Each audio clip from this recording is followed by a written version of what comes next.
Hey everyone.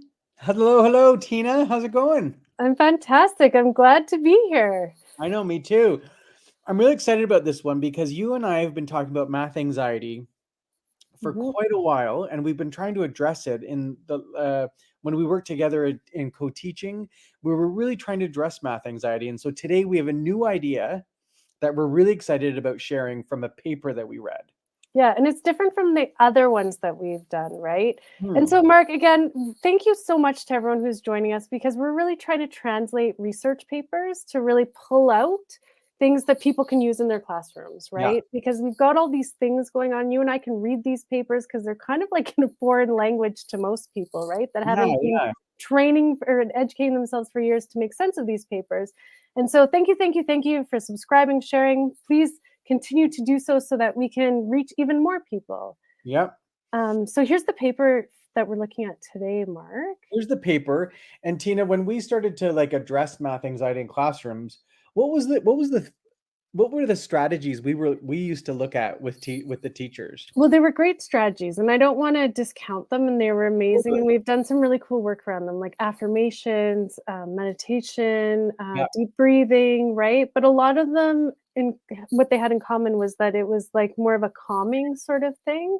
Calm. Um, Yeah. Bringing yeah, everything down, right? Yeah, or even reminding kids that, like, emotions are like the ocean waves and stuff, and it comes and then that kind of Yeah. thing, but this one is totally different, and Totally different.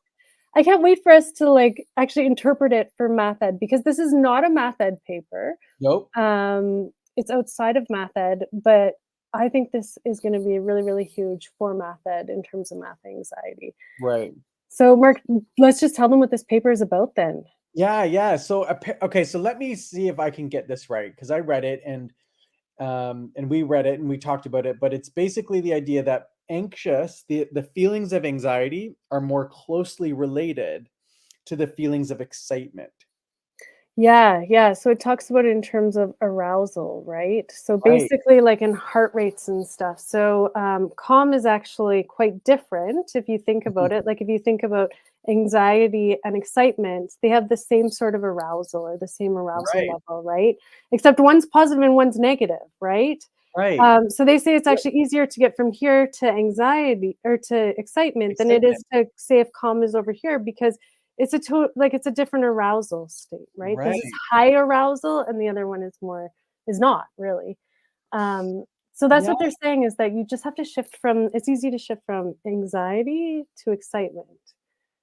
And so, one of the things you and I have talked about, we've tried this where we're feeling anxious about one thing or another. And so instead of um, trying to calm ourselves down and do some deep breathing and all those other strategies that are good and work and we like, but we Yeah. tried something different where we're saying, I'm excited.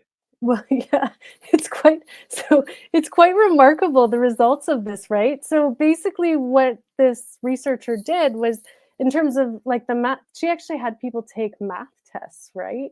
And Right. and what she did was just before they took the math test, they either read stay calm or get excited. Get excited. And Yeah. so even just them reading get excited made a difference, which is incredible, Mark, right? Like I can Right. only imagine what the results are going to be when we actually go into classrooms and we say to kids and instead of just telling them to get excited, we sort of explain some of the things behind that, right? Yeah. Like, hey, when your body starts to feel a little weird when you're about to do math, we've been talking to kids about how that's actually a feeling their body letting them know that they're going to learn, right? That they're about to learn and that we should get excited for this learning. So I can only, now that we can pair this together and we can tell kids, oh, that feeling is actually your body letting you know that you're going to learn. Let's get excited for learning. It's going to be Well, amazing, Mark.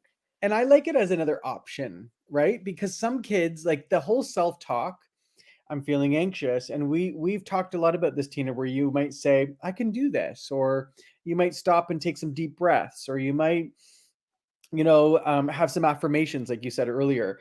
But now I can add another strategy to my list where I can say, I am excited, because that's Right? what you're saying in the thing in the paper. I'm excited, get excited, right? And that might be a way for some students, Yep. right, to relieve some of the anxiousness. Yeah, well, there's been research on it, so it's worth trying out in Yeah. classrooms and math classrooms now. So that's our tip for today. That's in a research paper outside of math ed is just tell kids to get excited and see what happens. Don't forget to leave us comments and stuff. If you go and do this, please leave comments and let us know how it goes in your classroom. Keep on liking, sharing, and we'll be back with more cool things from papers that people can use in their classrooms.